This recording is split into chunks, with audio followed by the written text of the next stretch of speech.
जय संतोषी माँ। आज प्रिय भक्तों, आज संतोषी माता का दिन है, तो संतोषी माता की कथा सुनते हैं। श्री शिवाय नमस्तुभ्यम। श्री रंगपुर नामक एक गांव था। गांव में एक बुढ़िया रहती थी। उसके 7 पुत्र थे। बुढ़िया ने सबके विवाह करवा दिए थे। घर में बहुएं थी और इस कारण से बुढ़िया का घर हरा भरा था। माँ का तो सभी सत्पुत्रों के ऊपर समान स्नेह होना चाहिए। सब लड़के उसके लिए समान होने चाहिए, मगर इस बुढ़िया को बड़े 6 लड़कों पर अधिक स्नेह था, मगर 7वें पुत्र पर जरा सा भी स्नेह न रखती थी। सौतेले पुत्र की तरह उसके साथ व्यवहार रखती थी। जब रसोई तैयार हो जाती, तब बुढ़िया बड़े 6 लड़कों को पहले भोजन पर बिठाती, उन्हें आग्रह करके अच्छा अच्छा भोजन खिलाती और उनकी थाली में जो जूठन बच जाता उसे इकट्ठा करके एक थाली में रखकर छोटे पुत्र को खाने को देती थी। छोटा पुत्र गोवर्धन को इस बात का कोई पता नहीं था, इसलिए उसकी माँ उसे जो देती वो आनंद से खा लेता था। मगर उस छोटे पुत्र की बहू थोड़ी चालाक थी। बुढ़िया के इस प्रकार का भेदभाव उसे मालूम हो गया। उसने यह एक दिन देख लिया, फिर उसका मन बड़ा दुखी हो गया। यह तो बहुत ही बुरी बात है, अपनी कोख के पुत्र के साथ ऐसा व्यवहार। एक दिन मौका देखकर उसने अपने पति से यह बात कही, अगर मैं एक बात बताऊं तो आप मुझ पर गुस्सा तो नहीं करोगे ना? नहीं रे, सच्ची बात पर मैं क्रोध करने वाला नहीं। क्या बात है, बताओ। यह आपकी माता आपको हर रोज आपके भाइयों को जूठन खिलाती है। क्या इस बात का आपको पता है? इस प्रकार भोले स्वभाव के कब तक रहोगे? जहाँ इस प्रकार भेदभाव हो, वहाँ एक क्षण भी कैसे रह सकते हैं? तब उसके पति ने कहा, जब तक यह बात मैं देख नहीं लेता, मान नहीं सकता। उसकी पत्नी ने कहा, अगर देख लोगे तो मान जाओगे ना? उसने कहा, हाँ। एक दिन बुढ़िया ने अपने 6 पुत्रों को रसोई में भोजन करने बिठाया था। तब छोटी पुत्र बगल वाले कमरे में दरवाजे के पीछे छिपकर दरार से रसोई में देखने लगा। आज लापसी बनाई गई थी, इसलिए बुढ़िया ने आग्रह करके अपने 6 पुत्रों को बड़े स्नेह और प्यार से खिलाया। उनके भोजन कर लेने के बाद 6 पुत्र के थाली में से जो भी बची खुची थी उसे इकट्ठा करके एक थाली में रखा। छोटा पुत्र यह सब देखकर समझ गया कि बहू का कहना सच है। अभी माँ भोजन के लिए बुलाएगी, अगर वह थाल मेरे आगे रखेगी तो मुझे खाना नहीं है। ऐसा निर्णय करके वह दूसरे कमरे में चला गया। उसी समय बुढ़िया ने आवाज दी, बेटा गोवर्धन, भोजन के लिए चल, थाली परोस दी है। गोवर्धन रसोई में आया। माँ पर क्रोध तो बहुत पहले से ही था, मगर माँ को मन दुखी न होवे इसलिए वह गंभीर हो गया। बेटा खड़ा क्यों है, खाने को बैठ जा। बुढ़िया ने जूठा प्यार दिखाते हुए कहा, माँ आज पेट दुखता है इसलिए कुछ खाना नहीं है। ऐसा कहकर गोवर्धन अपनी बहू गंगा के पास गया और बोला, तेरी बात सच्ची है, अब मैं इस घर में नहीं रहना चाहता। जहाँ आदर ना हो वहाँ रहना का को वहाँ सुवर्णा का कौर भी निकम्मा है। मैं आज ही यहाँ से किसी अन्य स्थान पर नसीब आजमाने को निकल पड़ूंगा। उसी समय बुढ़िया ने गंगा को आवाज दी और कहा, बहू बातें कम कर, अभी बहुत दिन है, पहले गोबर थाप दो। गंगा तुरंत ही घर के पीछे के अहाते में जाकर गोबर थापने लगी। इस और वह छोटा लड़का गोवर्धन दूसरे गांव जाने को कपड़े पहनकर तैयार हो गया। घर में किसी दूसरे की अनुमति उसने लेनी न थी, क्योंकि सगाई और रिश्ते में कितनी मिठास है वह उसने देख ली थी। घर के पिछले दरवाजे में वह अहाते में गया और गंगा को उपले थापते रोककर कहा, मैं अभी जाता हूँ, तो यहाँ सुख दुख के दिन काटना। जब मैं ठिकाने लगूंगा तब तुझे लेने को आऊंगा। इतना कहते कहते उसकी आंखों से आंसू छलछला आए। गंगा ने रोते रोते कहा, आपके बिना मुझे चैन न होगा, यहाँ मुझे दुख होगा तो मैं किसके आगे हृदय का भार हल्का करूँगी। फिर भी आप खुशी से जाना, मगर जाने के बाद मुझे भूलना नहीं स्वामी। गोवर्धन ने हाथ की उंगली से पान के आकार की स्वर्ण की अंगूठी निकालकर गंगा की उंगली में पहना दी और बोला, यह मेरी निशानी है, तेरे पास होगी, इसे तुझे अकेलापन नहीं लगेगा। अब तू भी अपनी ओर से निशानी में कुछ दे। यह मेरी निशानी। ऐसा निशानी देखकर गंगा ने गोबर वाले हाथ निशान गोवर्धन के कुर्ते के पीछे भाग पर लगा दिया और गोवर्धन भारी हृदय से वहां से चल निकला। दूसरे दिन दोपहर को गोवर्धन माधवपुर नामक एक शहर में आ पहुंचा। वहां उसे नौकरी की तलाश की तो एक बनिए सेठ ने उसे अपने यहाँ नौकरी मिल दे दी। खाना पीना और रहने का सेठ के यहाँ था, इसलिए गोवर्धन का कोई चिंता न थी। वह हर रोज प्रातःकाल सबसे पहले दुकान पर जाता और शाम को सबके पीछे सेठ के घर खाने को जाता था। वह हर एक काम में बड़ी ही मन से करता। बही खाता के हिसाब लिखने में वह काफी काबिल था, इसलिए सेठ ने थोड़े ही समय में उसे अपना मुनीम बना लिया और सारी सत्ता उसे सौंप दी। समय भी पानी के प्रवाह की तरह बहने लगा। इसे अरसे से बुढ़िया ने सेठ गोवर्धन की सारी दुकान सौंप कर यात्रा को चल निकला। उसने बहुत धन जमा कर लिया। अब वह पुण्य करने को निकल पड़ा था। सचमुच किया हुआ पुण्य दान ही साथ ही चलता है, पैसा तो साथ जाता ही नहीं है। इस और श्रीरंगपुर में गोवर्धन की गंगा बहुत दुख में डूब गई थी। घर में उसके पति की गैर हाजिरी में बुढ़िया ने घर का सारा काम उसके सिर पर डाल दिया था। वह पूरे घर का काम करती और आटे की भूसी की कच्ची पकी रोटी और फूटी नारियल के नड़ेली में पानी पीने को मिलता था। ऐसा कष्ट वह गूंगे मुंह सहती थी। एक बार गंगा गांव के बाहर के कुएं पर पानी भर रही थी। उस समय उसने कुछ स्त्रियां हाथ में थाल लिए खड़ी देखी। गंगा को यह देखकर समझ में यह बात कोई व्रत कर रही होगी। वह तो पानी का बेड़ा वहीं छोड़कर वहां गई और पूछने लगी, बहन मुझे लगता है तुम कुछ व्रत करती हो, मैं भी व्रत करना चाहती हूँ, तो मुझे बताना तुम कौन सा व्रत कर रही हो। एक भोले स्वभाव वाली स्त्री बोली, बहन हम संतोषी माता का व्रत कर रही हैं। यह व्रत ऐसा आसान तथा सादा है कि कम खर्चे से गरीब स्त्री पुरुष भी कर सकते हैं। गंगा बोली, बहन तो इस भांति के व्रत की महिमा बड़ी होगी। बहन यह बताना कि यह व्रत करने से क्या लाभ होता है। भोले स्वभाव वाली स्त्री ने कहा, बहन इस संतोषी माँ के व्रत के प्रभाव की बात अवर्णनीय है। जिसकी जो इच्छा होती है वह संतोषी माता पूर्ण करती है। निर्धन को धन मिलता है, बेरोजगार को रोजगार मिलता है, रोगी का रोग दूर होता है, परिवार की पीड़ा दूर होती है, संतान रहित के घर में पालन बच्चा होता है, कुंवारी कन्याओं को मनचाहा पति मिलता है, वियोगी स्नेही जन एक दूसरे से मिलते हैं। इस प्रकार के अनेक लाभ संतोषी माता के व्रत से होते हैं। गंगा बोली, बहन मेरे पति कई समय से परदेश कमाने गए हैं, मगर उनकी ओर से कोई समाचार नहीं मिला है, इसलिए मुझे बहुत चिंता होती है। बहन मेरे तो दुख का अंत ही नहीं, व्रत करने से क्या वो आ जाएंगे।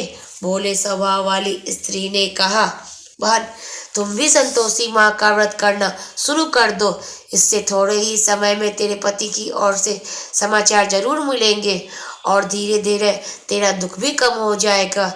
गंगा के मन में संतोषी माता का व्रत करने की प्रबल इच्छा हुई, मगर यह व्रत किस प्रकार किया जाए इसकी विधि का पता उसे नहीं था। वह संपूर्ण विधि के बिना इस व्रत को नहीं कर सकती थी। इसने उसे भोले स्वभाव वाली स्त्री से पूछा, बहन तुम मुझसे एक बात जाननी है कि इस व्रत को कैसे किया जाता है। अब मुझे संतोषी माँ के व्रत की विधि बताना, जिससे मैं व्रत का आरंभ करूं।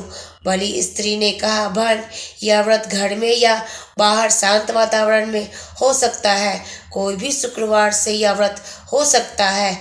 जहाँ अनुकूलता हो वहाँ घी का दीपक जलाकर उसके आगे पानी से भरा कलश रखना और कलश के ऊपर कटोरी में गुड़ तथा चने रखना। फिर वहाँ बैठकर एक चित्र से संतोषी माँ की कथा कहनी या सुननी चाहिए। कथा पूरी होने पर माँ की आरती उतारनी चाहिए। इसके बाद कटोरी के गुड़ इस चने प्रसाद के रूप में आसपास के छोटे बड़े सबको बांटनी चाहिए।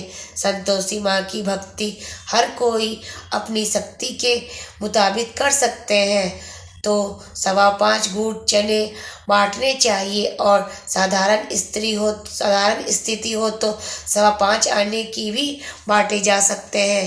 गंगा ने बीच में पूछा, संतोषी माँ के व्रत में खास क्या ध्यान रखना चाहिए?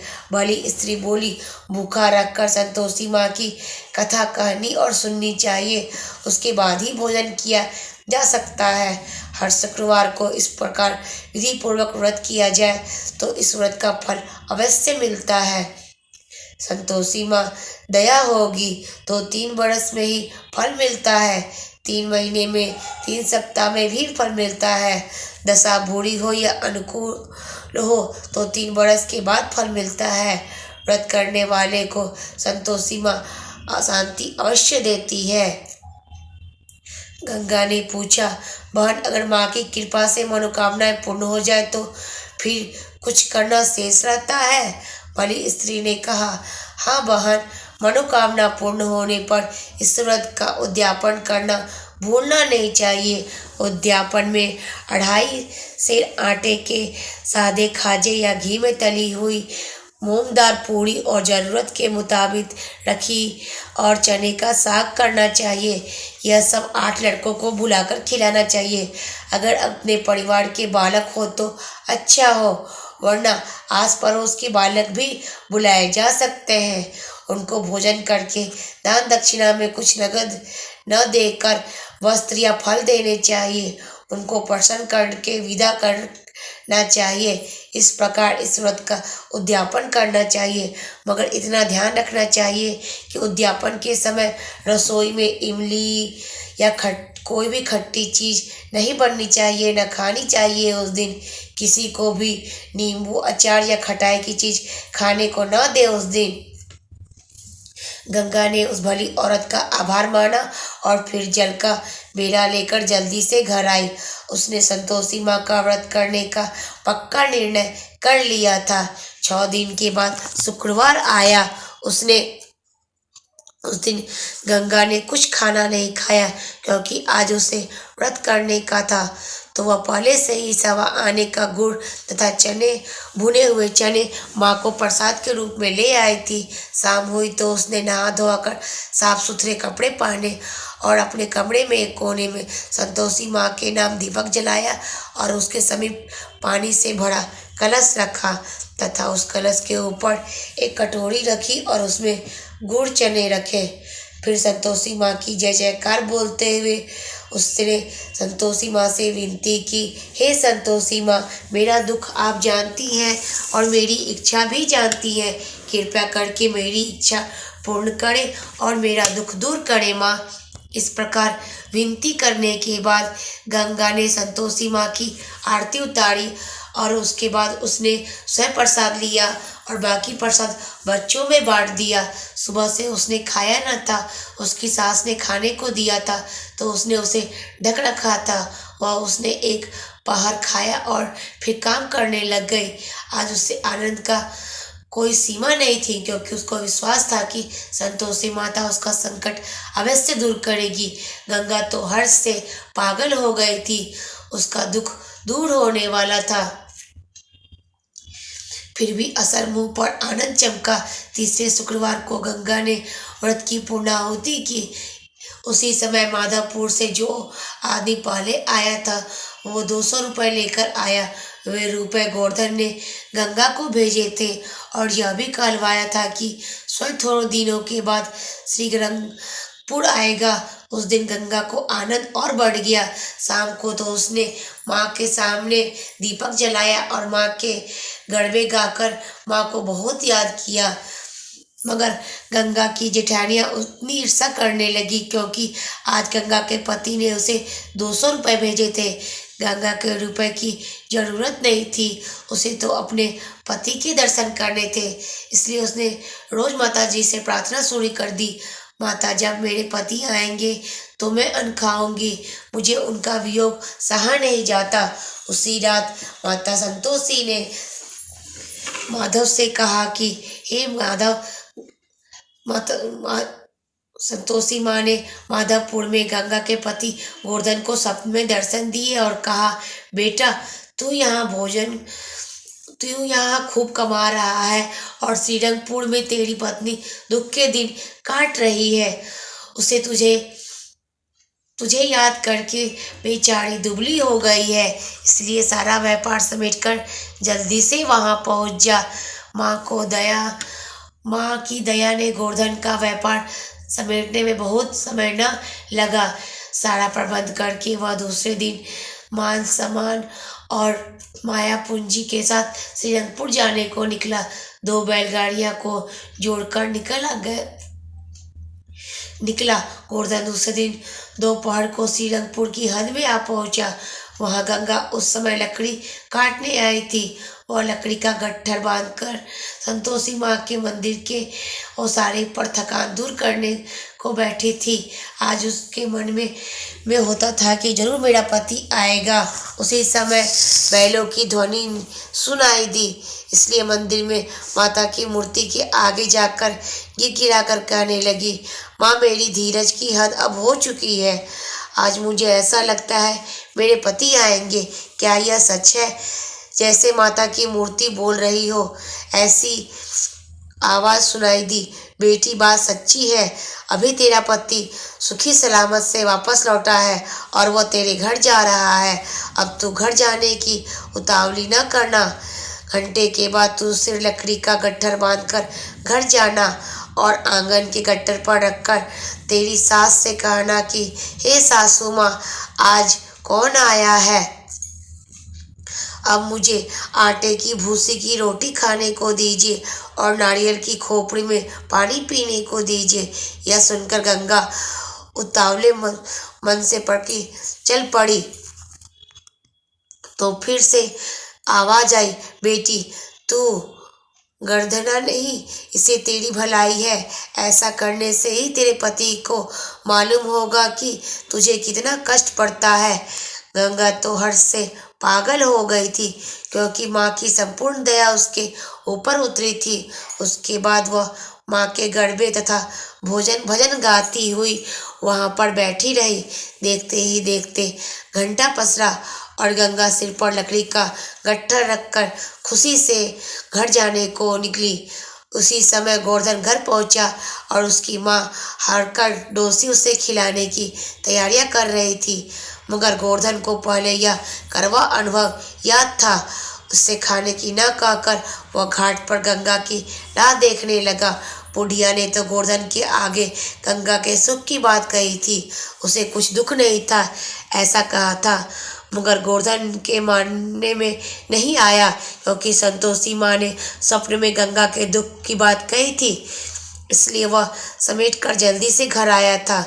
बुढ़िया को चिंता हुई, अभी गंगा गट्ठर लेकर घर आ पहुंचेगी तो सारी पोल खुल जाएगी, इसलिए वह गोवर्धन को अंदर दीवाने खाने में जाने का आग्रह कर रही थी।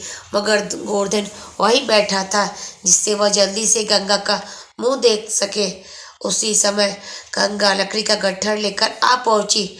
उसकी यह हालत और दुर्बल दशा देखकर गोवर्धन की आंखों में आंसू आ गए, जैसे वह गंगा ना हो। गंगा ने आते ही कहा, हे सासू माँ, आज भी रोज की तरह कष्ट उठाकर लकड़ी काट लाई हूँ। अब मुझे आटे की भूसी की रोटी खाने को दीजिए और नारियल की खोपड़ी में पानी पीने को दीजिए। यह सुनते ही बुढ़िया की ऐसी स्थिति हो गई, कांटों तो लहू निकल पड़ेंगे। बहू ने उसकी पोल खोल दी थी, मगर गोवर्धन ने कुछ कहा नहीं। वह गंगा को अपने कमरे में ले गया। वहाँ गंगा ने अपनी दुख की बात कही और यह भी बताया कि वह स्वयं संतोषी माता का व्रत करती है। गोवर्धन को भी संतोषी माता ने स्वप्न में दर्शन दिए थे। आज उसको पूरा भरोसा हो गया था कि माँ के व्रत के प्रभाव द्वारा अपना संसार सुखी होगा। जब वह यह विचार करता बैठा था, तब गंगा ने कमरे की सफाई कर दी।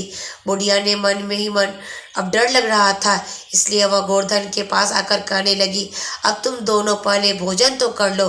गोवर्धन ने कहा, हमें भोजन नहीं करना है, आज से हमारी रसोई अलग होगी, इसलिए माँ तुम हमारी चिंता मत करो। बुढ़िया अपना समूह लेकर चली गई। गोवर्धन बाजार से सारी सामग्री ले आया। उस दिन कई वर्षों के बाद गोवर्धन और गंगा ने साथ में बैठकर लापसी खाई। गंगा ने भी आज पहली बार भरपेट खाना खाया और दोनों को आज अपार आनंद आया। शाम को गोवर्धन के 6 भाई कामकाज से घर लौटे। तब उन्होंने गोवर्धन के आने का समाचार सुना। उनको गोवर्धन मिला और सातों भाइयों ने सुख दुख की बातें कही। रात को गंगा ने संतोषी माता को दीपक जलाया, प्रार्थना की और गरबा गाया। गोवर्धन यह सब देख रहा था और गंगा की धार्मिक भावना के लिए उसके मन में आदर पैदा हुआ। दिन पसरा होने लगी और शुक्रवार आया। आज गंगा ने संतोषी माँ के व्रत का उद्यापन रखने का निर्णय किया, इसलिए वह अपनी जेठानियों से कह आई थी कि आज माँ के व्रत का उद्यापन है, इसलिए अब सब मिलकर 8 बालकों को भोजन के लिए शाम को भेज देना। गंगा की ईर्ष्यालु जेठानियां ऐसा ही अवसर ढूंढ रही थी। वे किसी भी प्रकार से गंगा के व्रत को तोड़ना चाहती थी। यह काम बच्चों के द्वारा आसानी से हो सकता था। उन सबों ने अपने पुत्रों को समझा दिया कि तुम अपनी चाची के यहाँ भोजन करने बैठना, उस समय खटाई मांगना और खटाई खाने को न दे तो पैसे मांगना और उन पैसों से खट्टी चीजें लेकर खाना। शाम के समय गंगा ने संतोषी माता के नाम का घी का दीपक जलाया, फिर प्रणाम किया और भोजन का थाल धरा। उसके बाद लड़कों को खाने के लिए बिठाया। सबकी थाली में खाजा, खीर और साग परोसा, मगर किसी ने भोजन को हाथ न लगाया। गंगा ने कहा, सब आ जाएंगे, अब तुम भोजन करना शुरू कर दो। तब सब लड़के ने एक साथ बोल उठे, ऐसा स्वादिष्ट भोजन हमारे गले से नीचे नहीं उतरेगा, इसलिए हमें अचार दो या नींबू दो खाने के लिए। गंगा ने कहा, माँ के व्रत के उद्यापन के समय खटाई नहीं खाई जाती बेटे, इसलिए तो मैंने रसोई में भी खटाई नहीं डाली है। लड़कों ने तो खटाई के लिए जिद की। अगर वह न दे तो 1 पैसा देने को कहा। भोली गंगा ने उनको बातों में आ गई और उन्हें 1-1 रुपए दे दिए। लड़के ने इमली लाकर खा ली। गंगा के कमरे में ही बैठकर खाने लगे। गंगा उस समय काम कर रही थी, इसलिए उसको इस बात का पता न चला। लड़के तो खाकर अपनी माँ के पास गए और कहा, माँ, हमने काकी के पास खटाई मांगी तो उन्होंने नहीं दिया, फिर जो पैसे उन्होंने दिया उससे इमली खरीद कर खा ली। माया बराबर। गंगा की जेठानियाँ बहुत आनंद में आ गई, क्योंकि वे अपने प्रयास में सफल हो चुकी थी। दूसरे दिन प्रातःकाल गंगा के पति को राजा का बुलावा आया। गंगा डर गई कि अब क्या होगा, उसके ऊपर कोई दोष तो नहीं चढ़ेगा। वह तो माँ से प्रार्थना करने बैठ गई। उसी समय गोवर्धन तैयार होकर राजा के आगे चला गया और उनके दरबार में जाके प्रणाम किया। गंगा की जेठानियों ने पड़ोस में ऐसी बात फैला दी कि गंगा के पति को राजा के सिपाही पकड़ के ले गए हैं और राज की जकात चुकाता नहीं है, इसलिए उसे पकड़ ले गए हैं। उसने माँ के सामने दीपक जलाया और प्रार्थना करने लगी, हे संतोषी माँ, आपके व्रत में या आपके व्रत के उद्यापन में कोई गलती हो गई हो तो क्षमा करना। इस प्रकार उसने बहुत प्रार्थना की। तब माता ने कहा, बेटी, तू मेरे व्रत का उद्यापन किया, उस समय तेरी जेठानिया ने पुत्र को खटाई खाने के लिए कहा। अगर तूने उसको पैसे नहीं दिए होते, वे इमली लाकर तेरे कमरे में बैठकर नहीं खाते। यह इस कारण इस व्रत को भंग हुआ है। गंगा को अपनी भूल को पता चला। फिर उसने कहा, हे माता, मैंने यह जानबूझकर तो नहीं किया। मैंने भोले स्वभाव से लड़कों को पैसे दिए थे। हे माता, अब भूल नहीं करूँगी। हाँ, मेरे पति के राजा को बुलावा आया है, वे वहाँ गए हैं, इसलिए मुझे उनकी फिक्र हो रही है। वे कब लौटेंगे? माता ने कहा, बेटी, तेरी भक्ति सच्ची है, तेरे शत्रु भी दास हो जाएंगे, जो बलवान होंगे वे निर्बल हो जाएंगे। इस तरह राजा भी उसके प्रति दोष नहीं करेगा।